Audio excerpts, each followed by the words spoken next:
Star Trek The Next Generation was a show. Everybody I interacted with. A show that I started watching when I was a really little kid. Can you believe it's been 30 years Star Trek The Next Generation first Star Trek The Next Generation was my life. I really grew up with this show. My relationship to how I should conduct myself. It was the escape from reality. Welcome to Next Generation's First Generation, where Patrick Delmore and Sascha Shouties take a look back into their favorite childhood show, Star Trek The Next Generation. This is where we attempt to reconcile how we felt as children watching the show and looking back as old farts now in our late 30s, almost 40s. Guests, social commentary, and good old-fashioned shade-throwing on our favorite and least favorite episodes. Here comes Patrick and Sascha. Oh, I almost forgot. This is a watch-along podcast, so make sure to queue up your favorite DVD or Netflix, and we'll give you the countdown of 5, 4, 3, 2, 1 to basically watch along with the episode. Sascha, do you know what I've always wondered about Commander Data? What's that, Pat? Is he a man or an android? What do you mean, Pat? I mean, is he a man or an android? Does this episode make him an android of a man? Android of a man. Has it been a year yet? Oh yeah, well over a year. We passed a year. We released in September 23rd. Wow. Oh, that's right. That's right. Another reason to love Star Trek comes a day before my birthday. Huh. Look at that Rorschach stars. You know, it is a mirror image. Yeah. Whoa. What? Yeah. It is. So these three, and these three. I can't. Oh my gosh. I'm just seeing it like right here, right. where these two and these two and these two. We're gonna have to incorporate this into the podcast. So we've got the opening scene to Measure the Man, and we have it on play pause, and we're looking at a starfield, and the starfield is perfectly segmented down the middle. Yeah, right where the corner of the Enterprise is, up at the top. Funny. Wow. Yeah, that's right. It's stuff you never even knew. This right here. It's the same two stars. Wow. Weird. Well, we can say we discovered something that nobody ever else has. Oh, I'm sure somebody has. This is the first time I heard of it, so we discovered it. If you've been listening to Next Gen's First Gen podcast from the very beginning, thank you very much for doing that. But if you've been eyeing the podcast, when are they gonna get to the good episodes? It's about time. Yeah, well, ladies and gentlemen, here we are. One of the most beloved episodes of Star Trek The Next Generation, and it's from Season 2, all you people that are like, it didn't get good till Season 3. No, Season 2 has a bunch of good episodes in it. I mean, so does Season 1, but don't tell Mom. The babysitter's dead? Yeah. This is the measure of a man. A very awesome Data episode. And to cover it today, we have Sascha Shouties, who is always here. Yeah, I'm always here. Jem Shouties, who is almost always here. Yay. And me, Patrick Delmore, who's all caffeined up. Yeah. We're really excited with this episode because it's a Data episode. Yep. And what I really love about Star Trek is when they make the theme of the episode about that one character. Mm-hmm. I love it when they explore the breadth and width of I like the development. So does this have a B plot? I'm sure there's some sort of ship. There's a weird B plot. Yeah. I think the captain dates the Judge Advocate General. Whoa. Yeah. Whoa. All right, so we have it on the DVD. We have it paused at 000. I will give a countdown 5, 4, 3, 2, 1, and then hit play. 5, 4, 3, 2, 1. 1, 2, 3, 4, 5, 6, 7. Captain Locke, Stardate 425. I never get tired of that shot. Yeah. I always want to look at all the windows hey, is there anybody in there? What's going on? Crew rotation is scheduled. So this is kind of neat because this is the first time where we just see a general maintenance stop. Oh, this is a big deal. This is the first poker game. The first poker game, with that's Miles right. O'Brien, who is now officially part of the main cast. I mean, in the last 2 episodes we covered, he was named and has had speaking parts and all of it, but now it's like, yeah, he plays poker with his commander and the doctor. It's really bad lighting in this scene. Did they fix this in the HD version? Not really. Wow, so it's almost like they're in a black room, but... This is also Data's first poker game. Yeah. And what's going to happen here is kind of going to put a button on what the rest of this episode is about. It's the idea here is, whether or not Data is considered property or is his own person.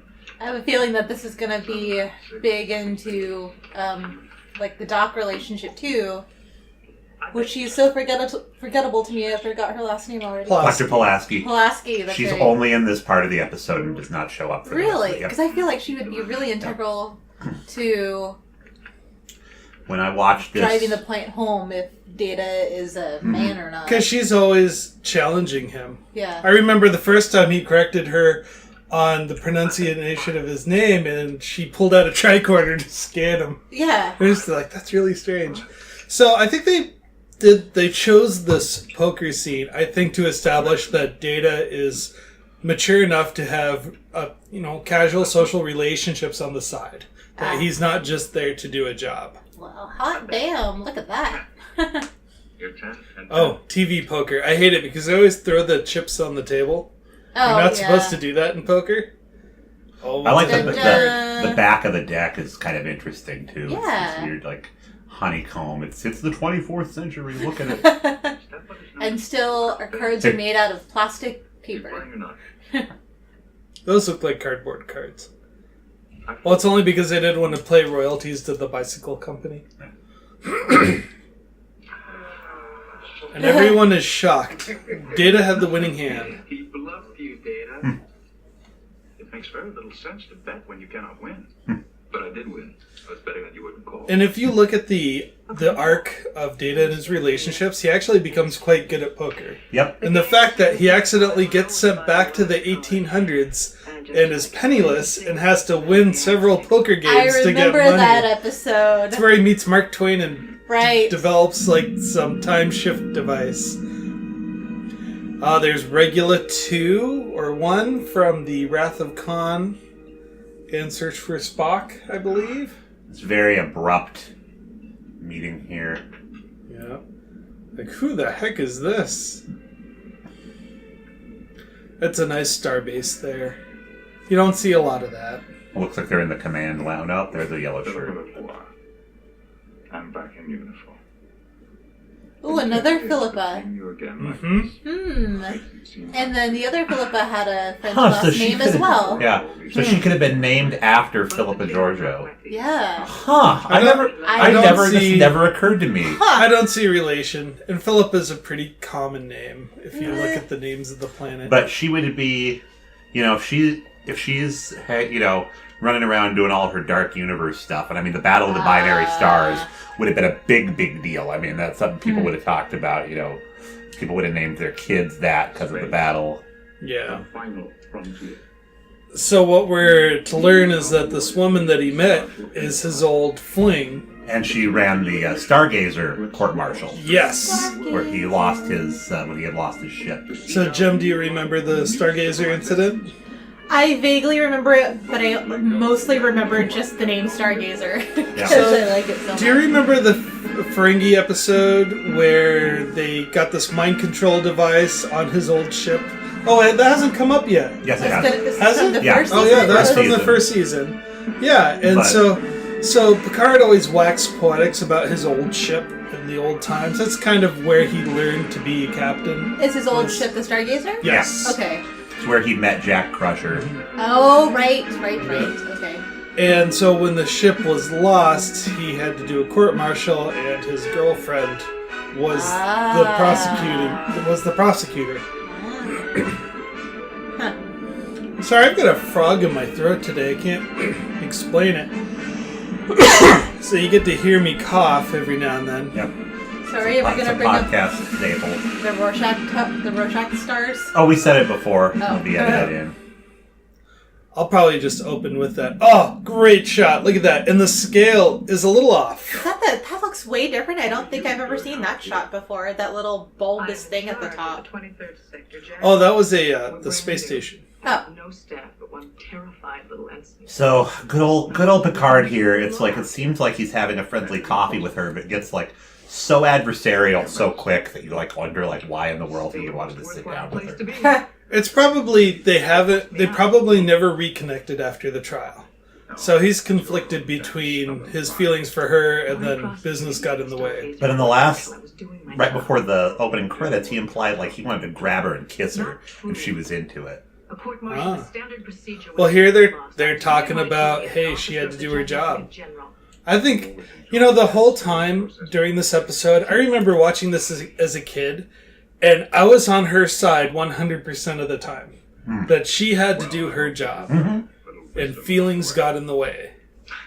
And now looking back at it, I'm kind of wondering if Picard is a little pissed that she didn't play ball, with the good old boys thing. Oh, hey, you're my friend, you're going to help me out. She's being, yeah, I agree. She's being way nicer to him than she needs to be. Mm-hmm. I think she misses him. And a damn sexy man. Mm-hmm. Yep. He's like, yeah, I don't even need to try. She's falling all over me. Here's our stingy Admiral Iguana. Oh, yes. Not the same iguana, but a different iguana. But you'll see him as you'll see him as the Admiral in several other episodes. Yeah, that's right. No, just whenever we see an old crusty man, he becomes Iguana Man. We've noticed. Oh, so that's not his real last name? No. There was an episode a long, long time ago where we had an admiral who was taking age-reversing drugs, and he looked like an iguana. Yeah, you weren't here for that. And we couldn't remember his name either in the episode, so we just kept on. Alex. Special guest star Whoopi Goldberg. She's always listed as special guest. Oh, okay. Whoa, that's nice. And now, watch Data react to this guy in the blue being here. I can't think of his name at the moment. Why are you looking at me? That's interesting.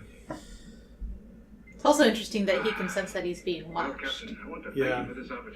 Well, Data's not dumb. I know, but I'm just thinking, is sensing that you're being watched, is that a human thing? Is that a...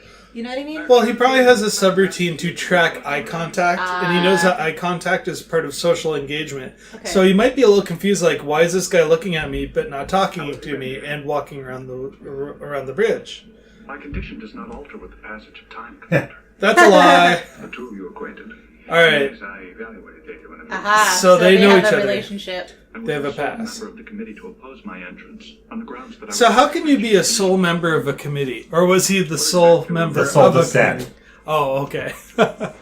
So, why is he so irritated, as irritated as he could be, about this guy not thinking he's a sentient being, whereas there's Dr. Pulaski who is saying all of this really degrading stuff to him all the time, and he doesn't seem to be fazed by it.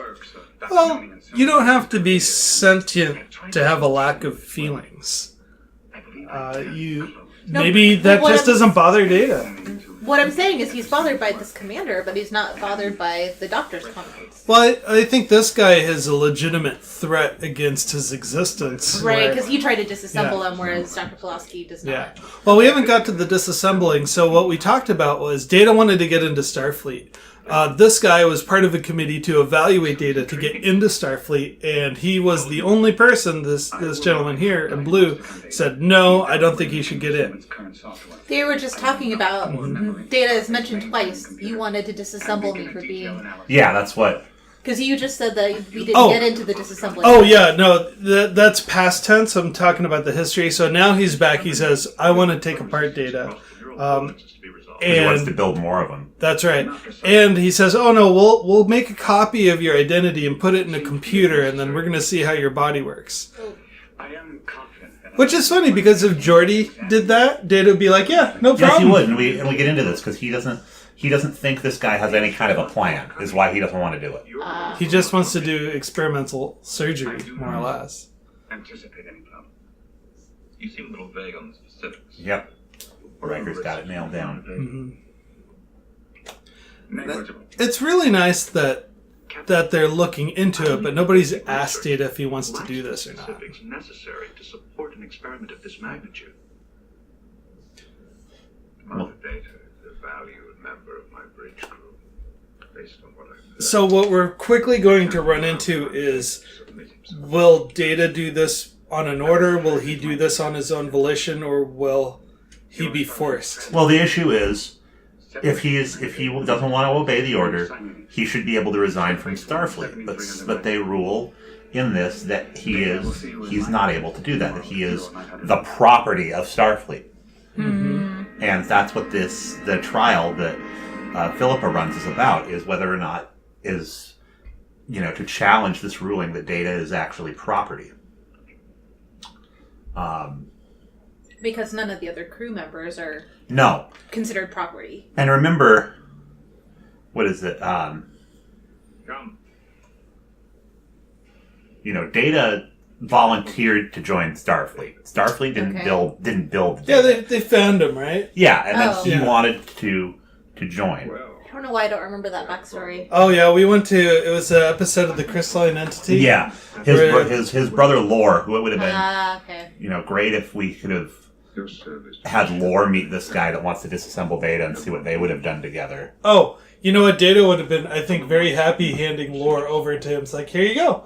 Well, he tried to assault our ship, so let's put his mind in the prison of a computer and take apart his body. You think he'd do that? I don't know. I don't think he'd be okay with. I think he would still consider it murder. What if the mathematics is correct? There is a possibility. I'm still trying to figure out whether or not I like Captain Picard, because I spent a lot of my childhood actually admiring and respecting Picard, and then watching it really for the first time, and that first episode and those first few episodes, really, I could not stand Captain Picard, because he was very much, I need to do things for my ship, and I don't really care about my crew. And even with this, he's like, Data, I understand your concerns, but I have to think about Starfleet. And That will be all, Mr. Data. And I guess that's admirable, but at the same time, I'm like, You got to keep in mind that a captain's job is to reflect the wishes of management. right. And he often will walk that line, but he will send his complaints up the chain of command, Yeah. not down. I think Picard's greatest flaw is that he is a little bit too, I know better than you. Yeah. And I'm surprised he hasn't gotten in more trouble of it. But of course, he's the lead character on a television show, so they're always going to write him on the winning side. Well, and the other thing is I very rarely see his humanity. The fact is, my android It's officer very is much, being like, transferred work compulsorily consumes him. to be part of a highly dangerous and ill-conceived Well, yeah. experiment. They're all a bunch of workaholics. I mean, they Right. play poker in their uniforms. Well, that's true, So- but I think that as far as character development and, people showing their humanity, or characters showing their humanity, Mm-hmm. that most all of the other crew members, aside from maybe Riker, Yes, acceptable risk. shows Justified humanity risks, but I and can't accept this. change Unjustified, more unfair. than he does. Rights. Yeah. Well, Picard's already a developed individual. True. Yeah. That's true. I mean, he's middle-aged. I think the character is, in his 50s, would you say? Yeah, he was in his late 40s when he did this. I want to say he's 78 now, so 30 years ago, he was 48. Yep. So you came to me for help. Yes, I came to you. What's interesting with me is it's like, how where Jem, your feelings about Picard have changed. Mm-hmm. Mine about Riker have really changed. Ah, And I it didn't- especially came to light, I'm glad. Andrew Leyland on his show, The Palace of Glittering Delights, did this list of 10 best Next Generation episodes, and he really hammered home what a jerk Riker is. yeah. And he's kind of like this, Wish I could believe that. if Picard gives an order, he's like, I'm going to enforce this in the crappiest, most demeaning way possible. Because as a commander, his job is to, he's supposed to be the personnel guy. Okay. Yeah. He's supposed to be who people talk to. That's who, really, Data should have been talking to Riker about those orders. Right. Not Picard. Yeah. Yeah. Aww. It Yeah. gets Tasha Yar. This is why I say I think they had a long-term relationship on the down low, Yeah. rather than just that one night. Who? Mhm. Data and Tasha Tasha? hooked up, And I it's think, in gonna the come up second again. episode. No pun intended. So it's really nice that that Data's packing up his things. This is the second demonstration in this episode that he's more than just a machine.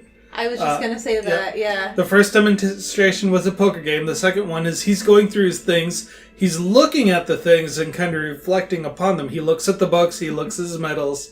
He looks at the image of Yar. And here this guy just walks Maddox in. has just walked in. And he's just like, I'm going to look at your shit. And excuse me, you just walked into my apartment with no permission and you start going through my things. My personal stuff. So Maddox, he's really arrogant because he's not treating Data as a person, he's treating it as a thing. And he even uses the same pronouns too. Yeah, it. And look, Data's got that weird chair thing that Worf eventually has in the background. They may have given it to each other. Yeah. It's the white elephant gift of the Enterprise. Hey, here's a whole bunch of pottery someone gave me last year. I'm going to give it to you now. So it's interesting that you notice the other crew quarters. They're all in areas of the ship that the windows look out into space. Yes. Data is like in the core of the ship. Mm-hmm. He does not have windows. Actually, I don't think Worf's quarters have windows either. Nope. Neither does LaForge's. Yeah. Well, maybe they don't like looking at the stars. Or they all have the yellow. Because the O'Brien's quarters, when you eventually see them on the Enterprise, they don't have windows in there either. That's right. It could just be a preference. Yeah. Or it's just senior command crew. Although that would mean that both LaForge and Data should have windows.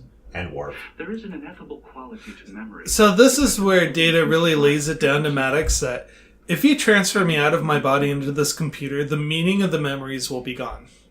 I will not be me. So you can copy the actual memory itself, but the significance of those memories will be lost. Which is very interesting coming from an android. Yeah, because if you remember a few episodes ago, Data's body was taken over by another personality. There was some dying old man, and he perfected the technology to put himself into a machine. So on his moment of his death, it was Ira Graves. Yeah, that was his name. He put his personality into Data, and he seemed to be being himself. So we know the transfer method works, but we never lost Data in that episode. No. He was just kind of in the subconscious. I'm loving this conversation, by the way. It's like when he created me, he put substance into the universe and something unique, and I can't permit, destroying that. And just Data knowing his worth is kind of cool. Yeah, it's a creation speaking for himself. And knowing that there is no other, that he cannot be recreated into the exact same thing. Like, I think that's really highly intelligent thinking. Mm-hmm. I often compare that argument to if a statue defended its own creation, saying, how could you deface this work of art? Okay. No, that makes sense. That definitely makes sense. I mean, Data is truly a work of art. Mm-hmm. So it took a creative mind and a person with technical skill to put it together. Yeah. So we know that, like, the old Greek and Roman statues that we find now look the way that they do because of, years of being, weather beaten and washed off. We now know they were super colorful. But, like, Michelangelo's David had no marks on it because it was copying what they thought old Roman statues looked like. No but kidding. They had nothing on. Yeah. So that's a good analogy for what's happening here, is that Maddox wants to make a David. Yeah. But when you're talking about defacement, so, like, for thousands of years, people have looked at the Venus de Milo and said, okay, there's, it has no arms, even though it was made with arms, obviously. And it's just, like, bleached white. Well, let's say almost 1,000 years, because thousands of years makes sense a lot older than it is. But so if somebody said, hey, I want to take the actual statue, attach arms to it, and color it in. Not a facsimile of it, but the actual Venus. And I mean, they've just told him that they can tell it that their computer has all of the information about Data that he could possibly need in it. he doesn't need the physical. But he's insisting Yeah. on it anyway. Yeah. Of course. You know, it's really interesting because he's making this pretty feeble argument that what about his right to pursue his research? Yeah. And you know what? He does have that right. They do have the information in the computer. He doesn't need data. Or does he? So there's the B plot. This is a really weak B plot. I've heard over on True Freaks, they make a larger deal out of that relationship and they compare it to the, I guess, a courtyard episode? Or court martial episode. Yeah, the court-martial episode of the original series, yeah. Data opens presents like I do. Yeah. Oh, thank you, Data. Oh, no! So Data takes a gift, opens it, they tell him you're supposed to rip the paper, and he does. That's another, Data as autistic person thing. This is what I'm supposed to do? Okay, I'll do that. It's really nice that they're all getting together on his last night. Except for Geordi. Geordi's really hurt. But I haven't really seen Data advocate for himself publicly yet. Yeah. He's done it privately. He did it with the captain, and he did it with Maddox. Maddox or Maddox? Maddox. Maddox, yeah. Ah. Now we're getting the popular opinion. Oh, the feels. Would at Okay. this junction no doubt remind us. Life is rarely fair. Oh. Sorry, that just doesn't make it any better. Jody reminds me of that sad kid after school. Yeah. Everybody's having fun. It's like, oh, jeez, man, this sucks. Like, what do you mean you're going to go to the smart kid school?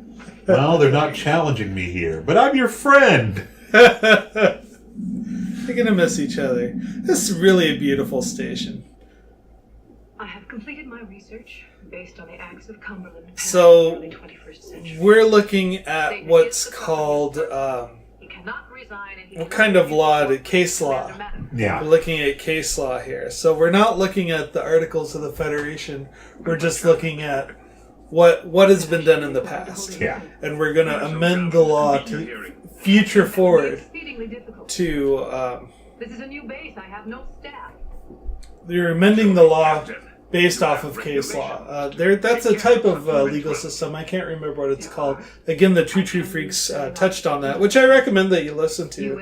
I think that's episode number 270, and they go into great length The about that. unenviable task of prosecuting this case would fall on Yeah, that's why I enjoyed this episode so much. It was like, I need to hear people talk about it, like, ASAP. So I listened to Scott and Chris, and I believe they had Mike Poteet in that episode. Star Trek Monthly Mondays? Yes, that's what it's called.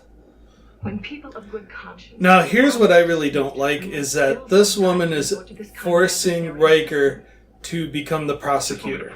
Well, again, on that Two True Freaks episode, they made the example of, like, it's like when you're in a civics class, and your teacher says you have to debate this one side of the issue, and you go, but teacher, I don't believe that! But this is advocating for the life of his friend. Yeah. So Riker's going to have to walk that line between what management wants and what he wants personally. And I expect you to do your That's a duty. lot of what Picard If I does as find well. for 1 minute that you are not doing your best, I will end this then and there. Oh, she's serious. You better back out of that room. Come on, big fella. Just remember yours. I have never Picard does not trust this woman at all. He does No. not. He does Well- not give her the fair measure. I mean, given their history, I wouldn't trust her either. What history is that? That she prosecuted against him. But that was her job. But still, I don't know. It's like she's been the most fair person in this whole episode. Yeah. Data. Captain Lavoie has issued a ruling. You are the property of Starfleet Command. You cannot resign. Yep. I see. From limitless options, I'm reduced to none. Or rather, one. Turn yourself off. I can only hope that... Yeah, well, not only could he turn himself off, but Data, you're not we would going to submit. assume that he would not even be able to feel it. He could tear himself to pieces. Yeah, Captain He could Lavoie just will stand there and break himself. that's right. Well, we see in other episodes that Data could murder everybody in the room and take over the whole ship if Yeah. he wanted to, but he doesn't.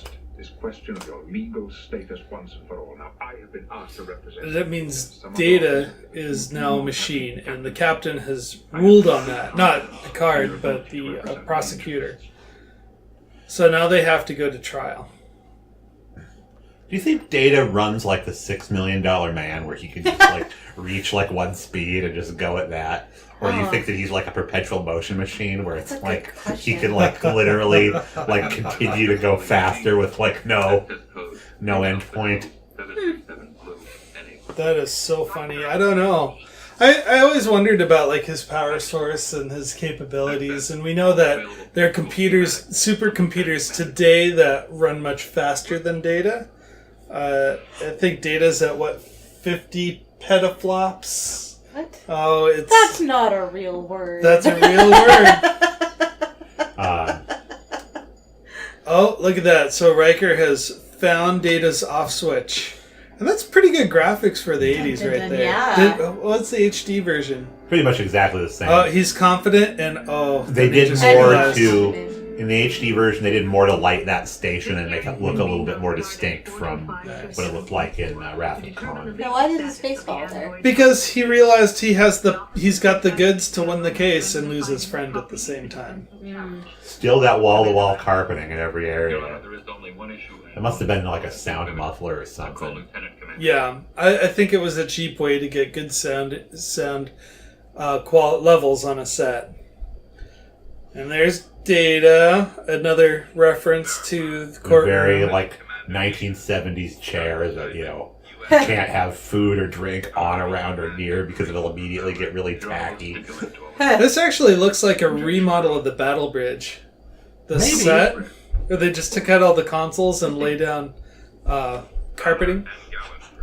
So I know I completely missed it, but what are the ramifications of Data being called property of the Enterprise? So if he's property of Starfleet, that means that Maddox can take him and perform his procedures. Yeah, he has nothing. And disassemble him.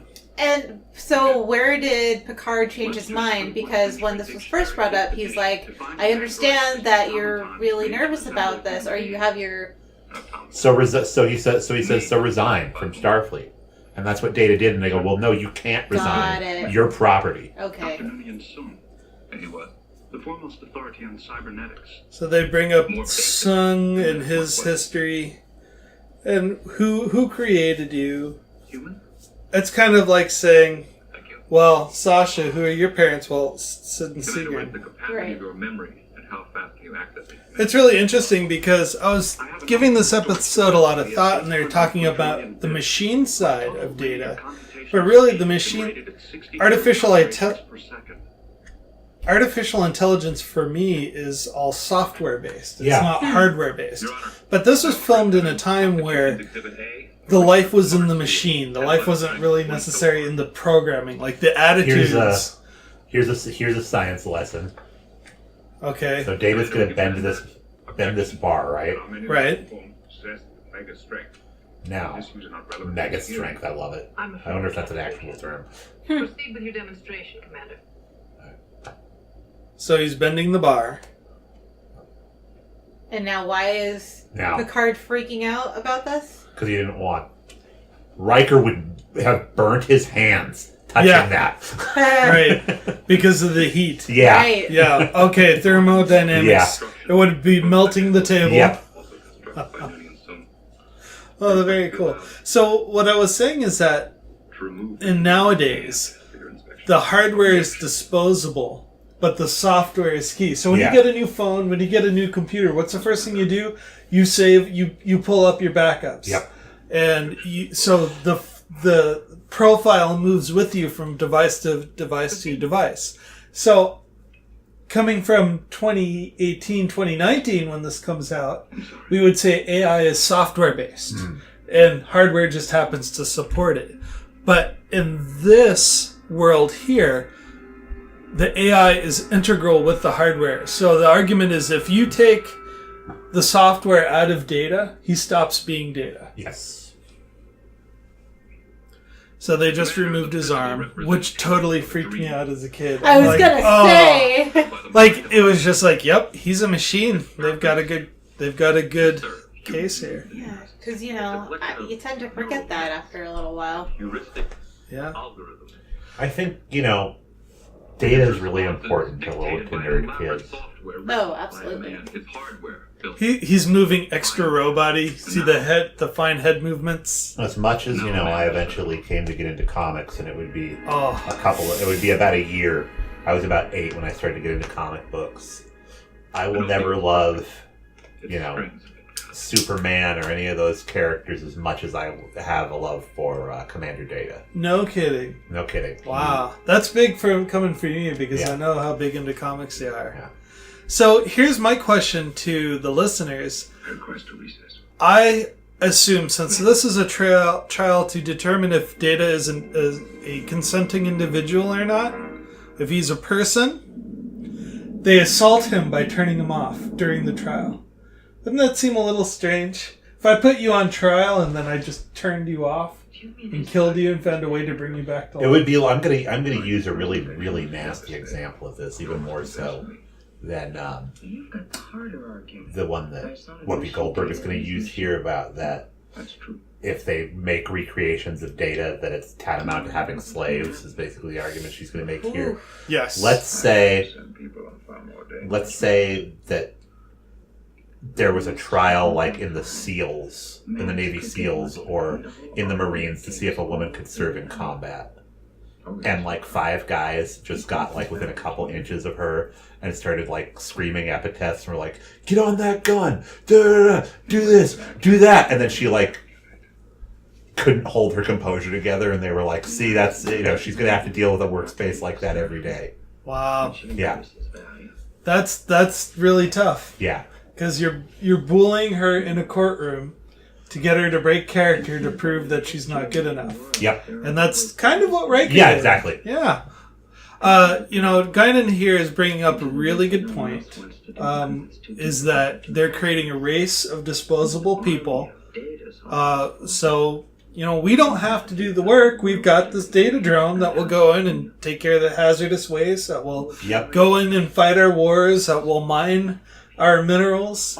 But then That needs to be tea instead. Oh, what'd she do? Sorry, no, she's talking about this. The sipping your tea, how that's, and it's she should be sipping tea instead because she's sitting here talking about slavery and she sips her coffee or whatever. I'm should totally be tea instead. Huh. Okay. So to finish my thought, no, it's okay. I didn't understand. I know. With disposable datas, this is a big deal. Then you fast forward just 20 years to the Voyager timeline, and you've got the holographic Doctor. And he's constantly fighting for his right to exist. And towards the end of the series, you notice all the holographic doctors turn into what? Slaves. Yeah. And it's just wait a minute, didn't anybody go back and see the case law on this trial? The Doctor was a different thing than Data was. Though. So he was a hologram instead of a machine, but he thought freely, he advocated for himself. And he proved that the software, and again that kind of goes into my original argument, is that it's the software that drives the sentience, not the combination of the parts. Gosh, we're missing a really important speech here. Lieutenant Commander Data says now. That I think Now is really integral. this falls apart. Not quite yet, but Okay. when Picard starts in on Maddox, I wish they'd played it a little bit different. So to kind of update, he's saying, well, is Data a machine? Yes, he is, but that doesn't matter because we're all machines of some sort. And also he was created by a human. Does that matter? No, that's also irrelevant because children are basically the building blocks of their parents' DNA. So You're drawing the parallel, or he's drawing the parallels between the machine and the biological. And we also have human. There's a Deep Space Nine episode where they bring that up too, where they go to I think it's the first season episode. They go to the town that's all a hologram. Oh yeah, that's right. But that they keep making new people in that town. Life continues to go on. Children that were not part of the original program are now in the program. And so now after, yeah, you're absolutely right. And the program was allowed to naturally develop. Yeah. So to go off of what Jem was just saying, Picard was making this big speech about how, machines and people are more similar than you realize. And now he's going through the personal belongings of Data. And they find the picture of Tasha. She was special to me, sir. We were... Lovers! Yeah. They're intimate. And that's very vulnerable. We have Data showing vulnerability. Right. He did not want to talk about that. No. Well, because he gave his word to Tasha that he wouldn't say anything. Yeah, they promised very early on. Mm-hmm. Commander Riker, do you want a class? So the Turing test, if you recall, is originally you have a text-based conversation, and the person talking to the AI cannot distinguish whether or not you're talking to a real person or a software. So we have to ask ourselves here, would Data pass the Turing test? I think so. You think so? I think so, yes. Especially with it. That's one of the things that's a little bit disturbing about that. It's like, what if you did it with a 7-year-old kid? Well, a 7-year-old kid could pass the Turing test. No, but I'm saying, like, an adult that's more used to, regular human responses, it's one thing. But, like, could you convince, like, a little kid, say, whose parents had left the house, that there was another person staying with them, even though it's just a computer that has a voice, by doing the Turing test with a little kid? Oh. Yeah. The significance of that would be... Yeah. Yeah, okay.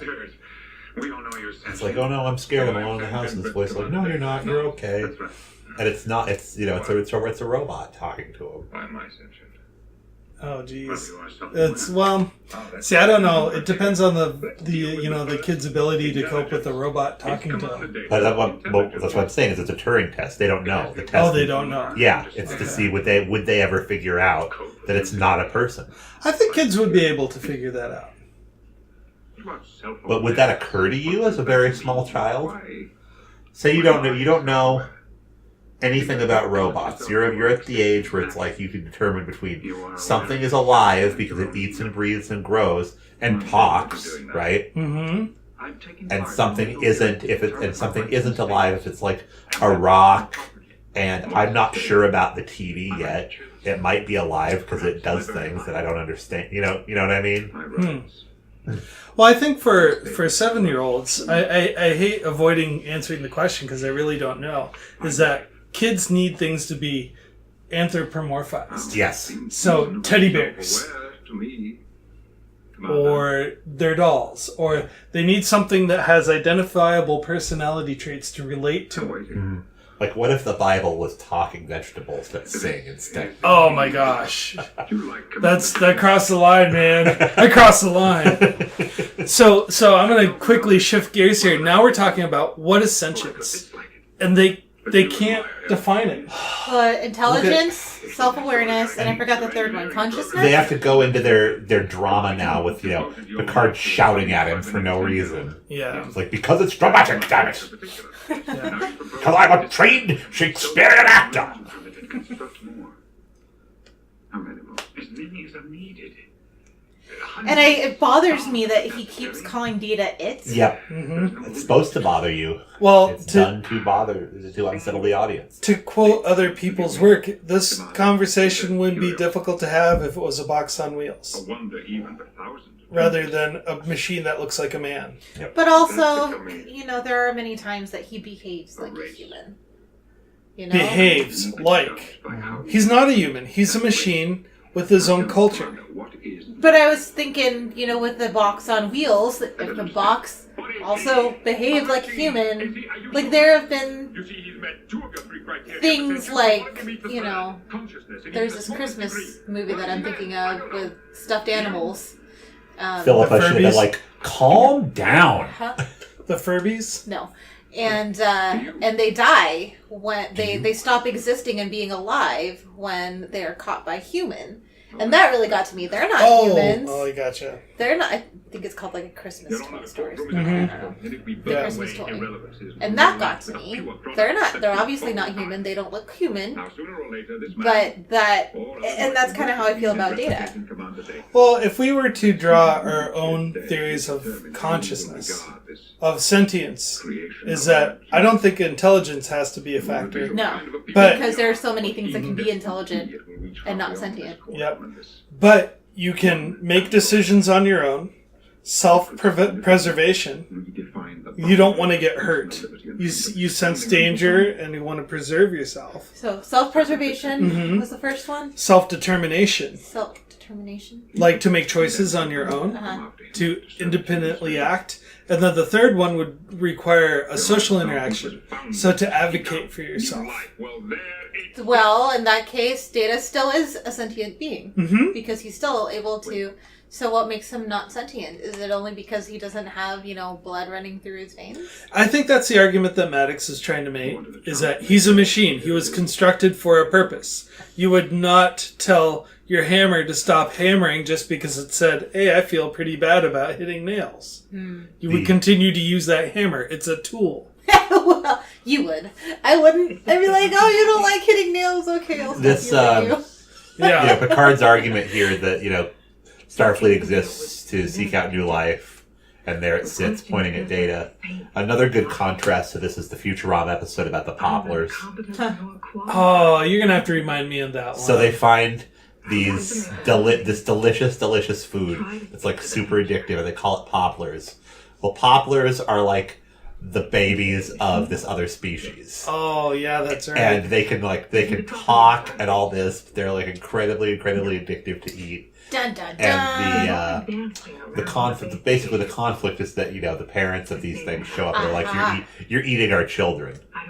But obviously, there's no parent for Data anymore. It's, who speaks for the person that is in this situation. That Lieutenant Commander Data has the freedom to choose. So, this goes into what I was just saying. The judge has given Data the right of self-determination. And she has said that he is not property of Starfleet, and that what she thinks is the real question about whether or not somebody has sentience is whether or not somebody has a soul, and she says she cannot determine that. Yeah, how do you measure something as subjective as what's a soul? Remember how people said that animals don't have souls? There's a while when they said other races didn't have souls, women didn't have souls. It comes down to an excuse that a person of a position of authority would make to objectify somebody else. Oh, you don't have a soul. So that means I can own and control you.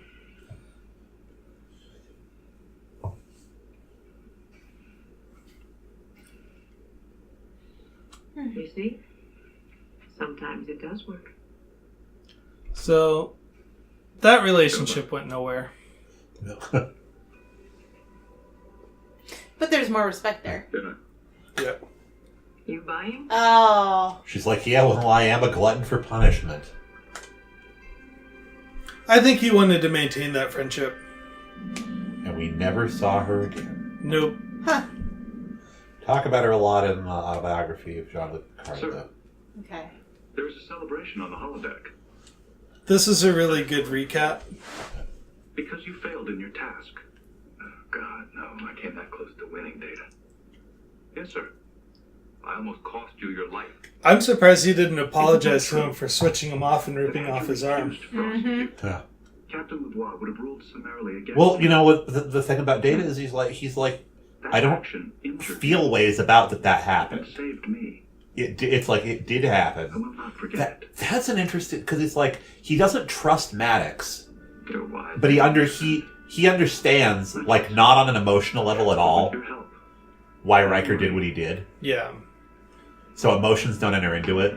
Like if Data was a human, yeah, he would have cause to mistrust Riker, but because he's not, it's just like, yeah, those are things that happen, and I understand why they did. Okay, so he was able to put it into context.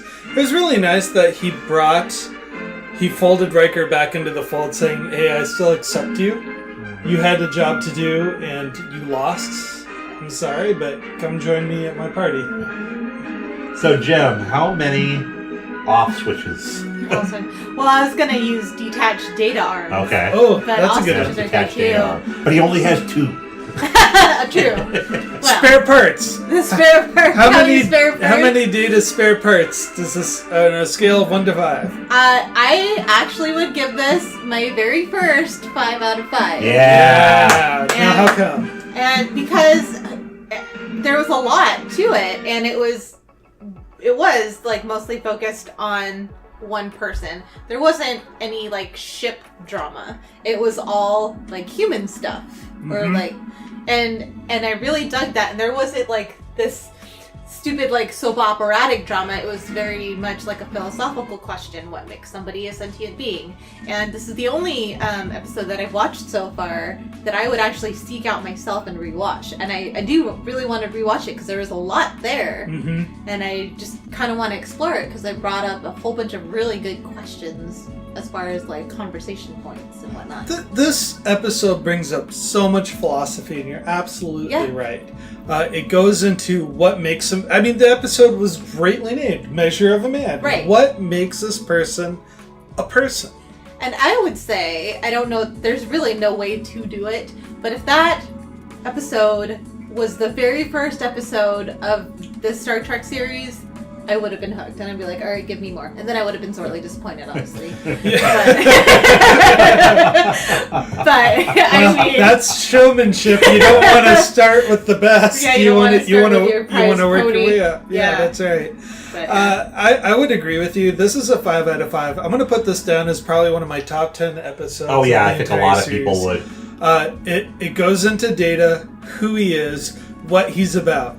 And what Data is about is being himself and making choices for himself and exploring the friendships around him. And Data's never he's never lied to himself in that regard. We've always seen him doing something silly, in like what regards? Like who his friends are? Or? exploring himself. Okay. Remember the stupid Chinese finger trap? Yeah. The mustache. The mustache. Trying to be funny. Yeah. Or just exploring his identity. He had a Shakespearean actor theme with Picard for a while. He explored Shakespeare. In the future, he starts working with dreams. Interesting. Exploring those. He also had that stupid pipe a couple of episodes ago. But he's always doing something to figure out what he can identify with. And he always tries putting on, in a really bad analogy, he's putting on different pants. Just trying to figure out what works for me as an individual.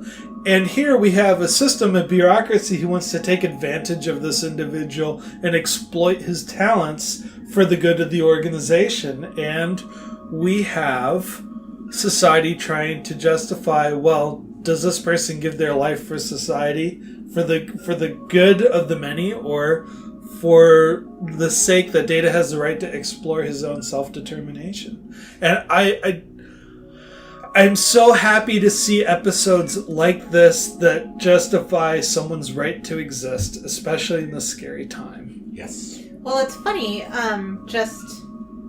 Gosh, I lost my train of thought. I was gonna say, just in keeping with next gen, first gen's kind of purpose is to look back on it, watch it as an adult, and then look back on how you thought about it as a kid. It's that watching this series now as an adult, Data has easily become one of my favorite characters. I would say between him and Wesley, those are my two favorite characters. Yeah. And when I was a kid, I thought the Data was so boring simply because he was an android. And I'm like, there's no humanity in him. I don't really want to know about him. He's just the robot that does tricks. And I'm like, yawn, whatever. But now that, I appreciate the philosophical stuff behind him, then I very much respect his character. Well, here's the funny thing about Data and children is that to fall in love with Data is to fall in love with nuance. Data is full of nuance. Yeah, that I couldn't really get as a kid. And most kids just fell in love with whoa, here's a walking, talking robot. Yeah, That's it's so more cool. of like, hey, cool, like a superhero. Yeah. Like Geordi. Yeah. Yeah. So we just kind of we got to get around to your evaluation there, Patrick. Well, I did not see that episode until I was an adult. Is the funny thing. I probably saw that episode maybe 12 years ago for the very first time. Okay. I missed a bunch of good Data stuff that went to making him who he is. I didn't see the most toys until I was an adult either, which was another really important. Oh, that's a great episode. So again, I've only been able to experience that episode as an adult. I loved it the first time I saw it. I love it now. I just don't like the play for the dramatic where Picard has to scream at Maddox that courtroom scene. The dominant power play. Both Riker and Picard do a little bit of mounting there, and it's upsetting. At some point, and it's gonna take a minute because we've got another 5 years to go. Oh. So my nephew next year is going to be the same age I was when I first started watching the show. Oh, that's so exciting. I would really like to get a kid's perspective. Oh my gosh, that's an amazing idea. That would be great. Oh, especially that the would ones be that I so loved amazing. as a kid. Because we've had my dad on already this season to talk about Elementary Dear Data. Mm-hmm. But it's like, what would a kid think about this? I love that. I mean, he hasn't seen it. I don't think he's seen a new pitch to the Kids React series franchise. Let's give him a call. He hasn't seen enough live action anything. We've watched King Kong and stuff together, so his is more of an action oriented thing. And I was a PBS kid, so I was a talk guy. 3-2-1 Contact, the Bloodhound Gang, and Reading Rainbow, like we've talked about, Mr. Rogers. So I was able to interface with this series much easier. I would have probably liked Measure of a Man quite a bit had I seen it when I was a kid, because it's all dialogue. And so when Star Wars hit, or the first time I saw it, yeah, this is very much space opera. I was 12 when I saw the original Star Wars, and I'd seen Jedi many times, but when I watched the original Star Wars, I was 12. And I was like, why isn't this whole thing like that meeting scene with Darth Vader, where they just talk about what a threat the Death Star is and all this? Like, I couldn't handle the TIE fighters and all of that. I was bored. So, and the reason that I bring this up is because I think that specifically my nephew would come at it the opposite way. Is that he's all action. His PBS experience has been Paw Patrol. which is I didn't realize that was a PBS show. Maybe it isn't. Maybe it's just a kid's show. Yeah. Well, what you're trying to say is that Star Trek, at least Star Trek Next Generation, can be very cerebral when it wants to be. And so you could interface easily with that when Star Wars was doing all the action. I didn't think that this was turned into a Star Wars Star Trek conversation, but Jem teases me all the time because Star Trek is very much a soap opera in space. Well, but I was saying with my rating is that this particular episode that we just watched was not so space opera because it wasn't about relationships and drama and you slept with this person and you're gonna have my baby. Data has an episode about that too. All of the stuff that you put into a soap opera, but in space. This wasn't like that because there was more a philosophical slant behind it, and it wasn't just drama.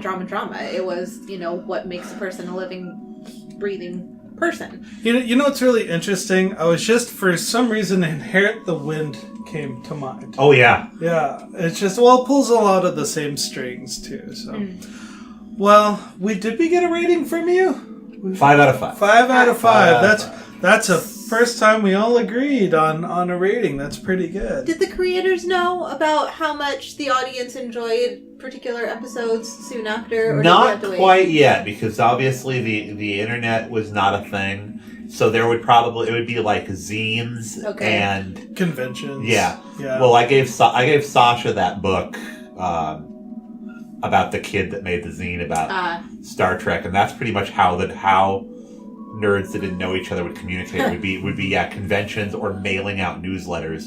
So it took a long time, and we're coming up on a Wesley episode next Yeah, we'll have to. We'll get more into that there because there's some good convention stories from Will Wheaton. Oh yeah, I know. I want to break into it now. Curse this only hour-long show. But I'm just wondering if they would have known how good the reception was to that episode, why they didn't make more episodes that way. They do after the fact. Okay. Yeah, I mean, we're only in the second season. There are a lot of really interesting things about Data, like the most toys, which I mentioned. So think of it as a spectrum. Star Trek is science fiction. Star Trek is space opera. Star Trek is talking about controversial today issues. Star Trek is about reflection on the human condition.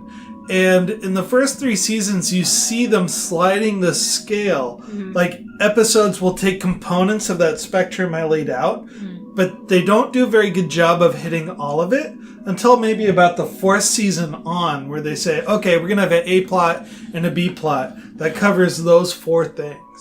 That's too much. But they do it well when it works. Okay, well, when it works, that's the thing. I mean, there's a lot of bad episodes all the way up until season 7. Remember the Mask episodes where the Enterprise turned into an Aztec temple? Which is funny because I loved those at the time. Legends of the Hidden Temple. Yeah. All right, we got to wrap this up, but we want to thank you again for listening to Next Generation's First Generation. Find us on Libsyn, iTunes, and Facebook.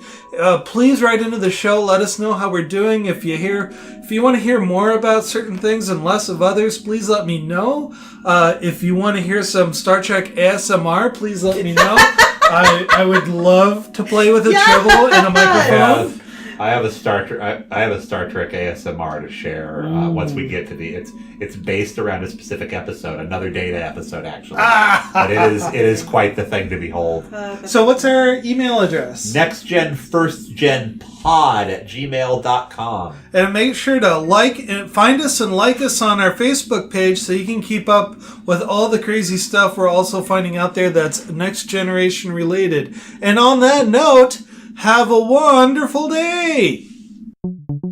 Why am I interviewing you guys? So you're the guest. So Sasha, what's a Star Trek Hi, Next Generation? I'm the guest. So Sasha, what is Star Trek Next Generation?